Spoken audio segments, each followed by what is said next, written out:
All right, so let's get started with our first speaker. Rich and I first saw this speaker, our first speaker perform at the Wasatch Improv Festival a couple of years in a row. Fantastic improviser. She's out of New York. She's performed and taught at improv festivals all over the world. And Rich, I think more than you and I, she is a self-proclaimed improv junkie. I've heard that this whole self-proclaimed improv junkie thing. It sounds awesome. Yeah, more than you and I combined. Truth. She is doing a talk titled "Everything Means Something. The Audience Never Forgets, and Neither Should You." Please give it up for Elke Reid. Elke Reid! Yeah! Woo!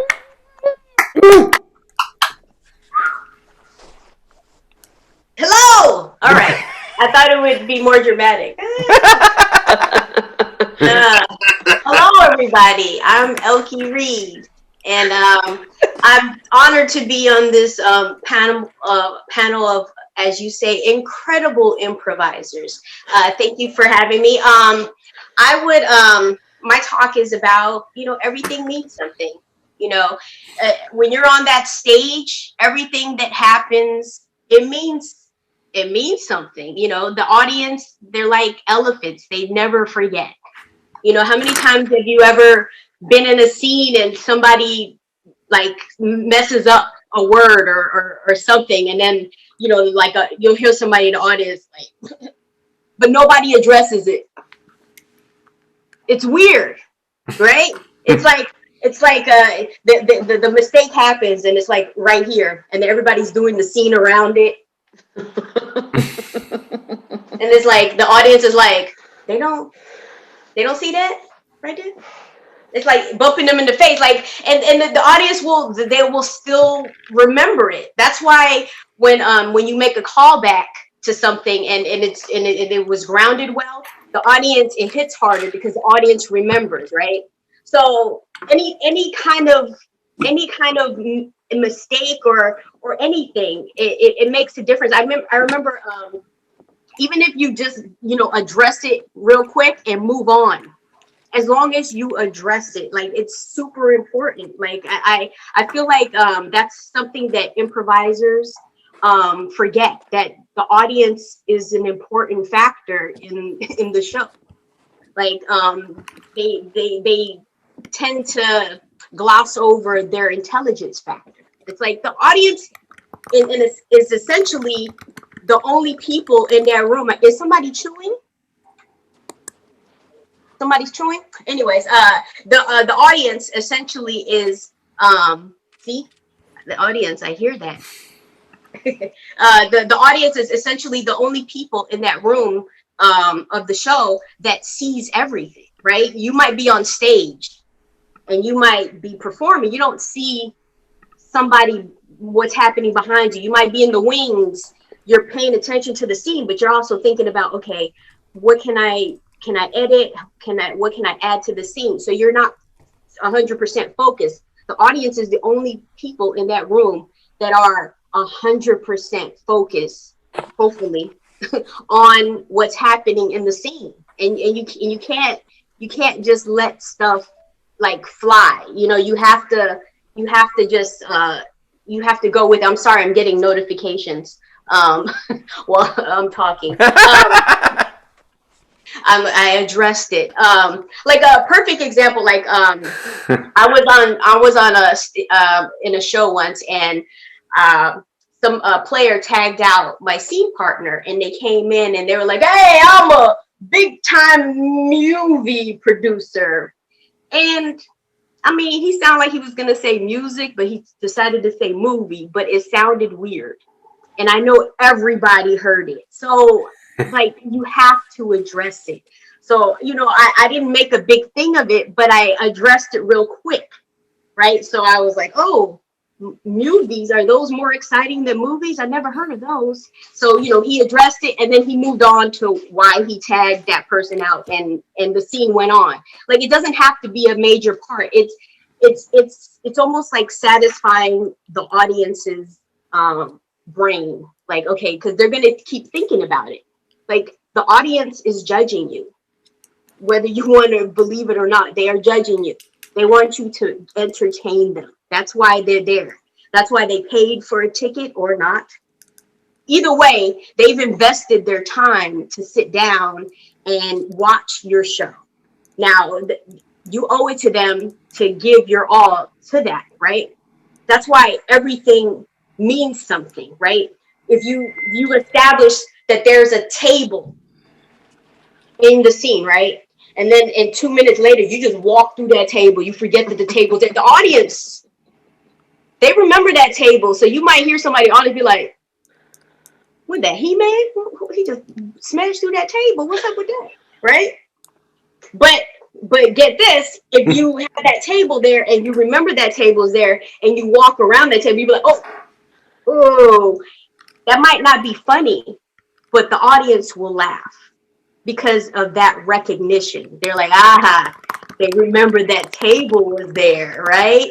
So it's about letting the audience in, because the most important person, the most important part of the show really is the audience, because you want that audience to connect with you. It's all about that audience connection. The audience essentially wants to be in on the joke, right? That's why when you make a reference, a pop culture reference, it might not be funny, but somebody in the audience will laugh because they got it.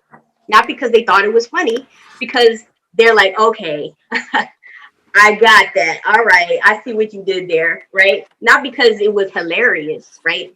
And I think a lot of improvisers, they focus on trying to be funny. You don't have to be funny. You just have to make that connection. Just make a grounded scene that makes sense, creating that world, right? Like what George Lucas did with Star Wars. He created a world, and it's fictional. It's far-fetched, but when you're watching those movies, you believe it because he created that world. So that, I think that's the most important key, is to create that world, and then the funny will come, right? Because you can't go out there making a bunch of jokes, because then the audience is like, all right, we get it. You're trying to be funny, but what's the scene about? What's the scene about? Can you tell me? And they can't. Right? So that's why everything that happens in a scene makes a difference. Mistakes. Even if you're on stage and you're talking to somebody and you run out of things to talk about, and then you're just like the audience sees that. Like, I don't think a lot of improvisers realize that the audience they see everything. So you're just there. They're looking at you like you at a loss, like, do some object work, do something. You don't have to always be talking, but you always have to be doing something that makes it flow. Everything means something. Dead air means something, because you're losing the audience, right? Like, even if you're starting off a scene and you trip, right? You can't just trip and then just be like, and then continue the scene. No, the audience saw you trip. They want you to address that, right? Or sometimes that trip, that mistake can make the scene, right? It can create what's happening. Oh my goodness, who left this CPR dummy here? Oh my God, why is there lipstick on the mouth? Why is the hole bigger? Oh, why is it sticky? It creates something, like there's beauty in mistakes. So it's just, I hate to see like missed opportunities, and that's what I call them, missed opportunities. Anytime somebody makes a mistake on stage or something happens, right? You hear like a glass break off stage, right? Most improvisers, worth their weight in gold or so. I'm not saying that expression correctly, so don't quote me on it. I don't know what I'm saying, but I'm addressing it. But yeah, so if they'll know that you have to address everything. If you hear a glass breaking off stage, yes. Oh, my mom playing with the cats again. Ugh. They need to stay out of the china cabinet. Something. You have to address everything. And I'm like, if you you're drinking something. Like, it's because, like I said, the audience, they want to be in on the joke. You know, it's all about that audience interaction. I have to say the biggest compliment I ever got from an audience member after a show was when they asked me, was that scripted? Like, that's honestly, that's like the best compliment, because that means that it flowed that well that it looked like, okay, that's how we planned for it to happen. Like, that's what you want. You want that flow. You want to address everything. Nothing is by accident. Everything is on purpose. Just think of it that way. Everything that happens, you sneeze, right? We're in a pandemic right now. You sneezing, that means something. You can't sneeze and then continue talking. You need to address that sneeze. You know, the go-to joke might be like, oh, you got the Rona, but you're addressing it, right? It still might get a laugh because, you know, we're in a pandemic and people know, you know, a sneeze can be deadly nowadays, right? So, or maybe, you know, just hitting that nose candy too hard. Something, you got to address it. And that's something that I feel like is lost on these days, especially with Zoom. Like, actually with Zoom, the Zoom improv, you can there's so many opportunities to address, because there's a bandwidth problems, you know, freezing. Like, I was doing an audition earlier, and my everybody froze on the screen and I couldn't hear anybody. And when it came back, it was quiet. And I basically said, I don't know what's happening right now. And then they edited the scene right there. So it was like address it. So, I'm talking. I told you I love improv. I'll keep talking about this to the live long day, but that's it. I'm going to stop right now because I think I'm at the 12 mark. Elke Reid, everybody. Elke Reid. Elke A lot Reid. of great stuff there. Yay. Thank you. Oh, so much good stuff there. Address the sneeze. Address the sneeze.